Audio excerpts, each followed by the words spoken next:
Hello friends, welcome or welcome back to my channel. My name is Danny and today we're going to be talking about some Frankenstein retellings. In the month of June, I have a buddy read with the lovely Ginny Chastain to read the original Frankenstein, which I have right here. So I've never actually read the original text, and so I'm excited to get to that.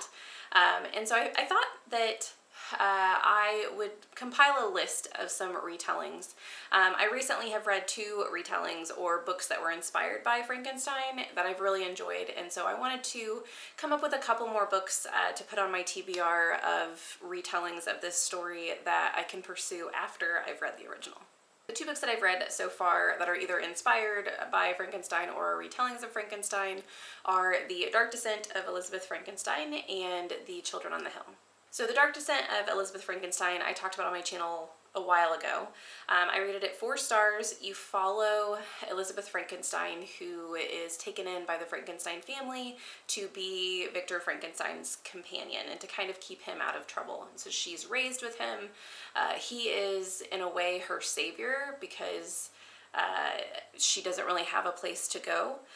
She's orphaned and doesn't have any money to her name, doesn't have any other place to live, and so she kind of sees him as he is the reason that she was taken into this household, and so she kind of feels like she owes him a little bit. And throughout the story, she's hunting for him because he has disappeared and she's going to lose her place at the Frankenstein Manor. And throughout the story, you learn about some dark things that Victor is doing, but you also learn about some dark things that Elizabeth might have known about, and you get to kind of see her progression throughout the book. I thought this book was really fun. I really enjoyed the characters, the friendships that Elizabeth makes along the way, and I also enjoyed kind of the really dark guilt that Elizabeth has, but also this reasoning in her head of why certain things were okay and why she made certain decisions, because you get to be in her head. I'm pretty sure it's the entire book. I think the entire book is in her perspective, but I really enjoyed it. So if you enjoy Frankenstein retellings and you haven't given this one a try, I would say it's a good one. The next book that I read was The Children on the Hill, which is a horror/thriller novel. I think the primary genre is horror. It did get nominated last year for the Goodreads Choice Awards and for the best horror of the year, and I rated this a 5-star. In this story, you follow a dual timeline. You have one in the 1970s and one in 2019. In the 1970 timeline, you follow some children who are living with their grandmother, and you learn kind of about some of their background throughout the story. And her grandmother is a clinical psychologist that works at an asylum trying to help rehabilitate people. And at some point in time, their grandmother brings home another child who is mute, or who just won't speak, and encourages the kids, her grandkids, to kind of take this little girl in and make her part of the family. And so you get kind of some weird things that are happening with the little girl. The grandkids question, where did this little girl come from? Why is she here? Is she one of the patients? Because their grandmother in the past has brought home patients from the asylum to kind of reacclimate them into the world. So it's not abnormal for her to bring patients home. So you have this mystery kind of going on with that. And then in the 2019 storyline, you follow one of the children who has grown up and become a monster hunter. And by monster hunter, I mean they hunt like Sasquatch and Loch Ness Monster, and they become kind of a podcaster about all of these different folklores all around the United States, and they travel, and that's how they make their living.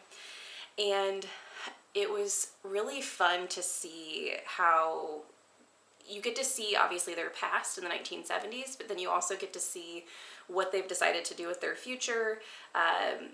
In the past, the kids have written like a monster book, and so some of the excerpts of that are throughout the book that you get to read. You also get to know the podcaster ends up getting some like really creepy letters and emails that are hinting that someone they know in the past is murdering or is like kidnapping girls and making them disappear. And yeah, so I just really enjoyed it. It had the creepy vibes, like the atmosphere, but then it also had some like old-timey monster stuff going on as well, which I really enjoyed. So I have 4 books that I'm adding to my TBR to kind of keep the Frankenstein momentum going after I read the original this next month. And the first is going to be Frankenstein by the Manga Classics. So I have never picked up one of these. I just think that they sound fascinating, but the Manga Classics take like old plays or classic books and make them into graphic novels. And so I'm not sure if it's going to be exact dialogue from the book or just follow the same storyline, but I definitely want to pick this up in the future. I know from looking into some of the plays, like they've picked up several Shakespeare plays, that they use the dialogue from the plays, but I don't know how they do that whenever it's a classic book, where some things obviously are not dialogue. So yeah, we'll see. I'm excited to pick this up. The next book is The Prodigal Son, and what I read about this is that it's kind of a detective story. So you have a detective who has a serial killer in the town that is collecting body parts from people, and they have to figure out what's going on, who's killing these people, what the body parts are being used for, and kind of hunt them down. I believe the detective is a female character, and it hints at like some obviously supernatural things going on as well within the city, and so I'm excited to see this storyline from a detective's point of view. And the last book that I'm adding to my TBR for now is called Frankenstein in Baghdad. So this is actually set in Baghdad. There is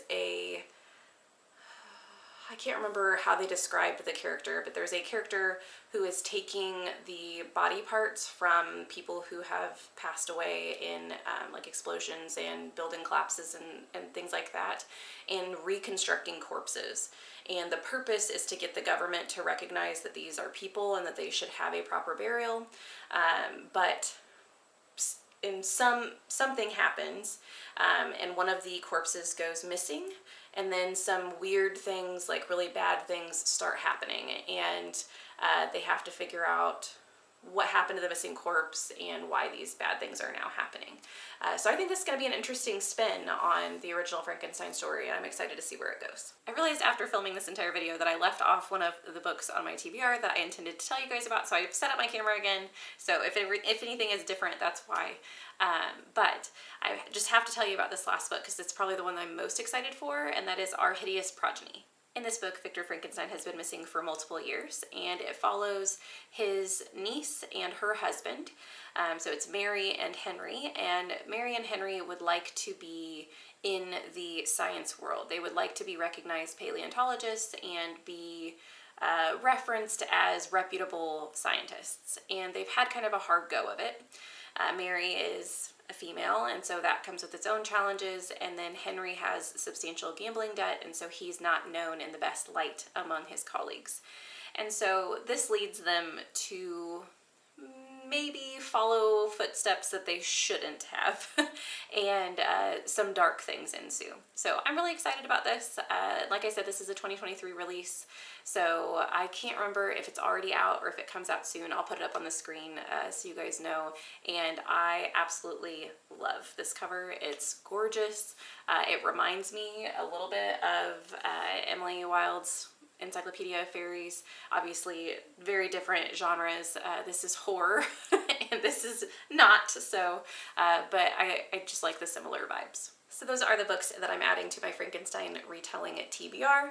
I'm really excited about this. I've really enjoyed the ones I've read so far. I'm hoping that I'm going to absolutely love the original, and that I can just continue the love of this story by reading some of the retellings.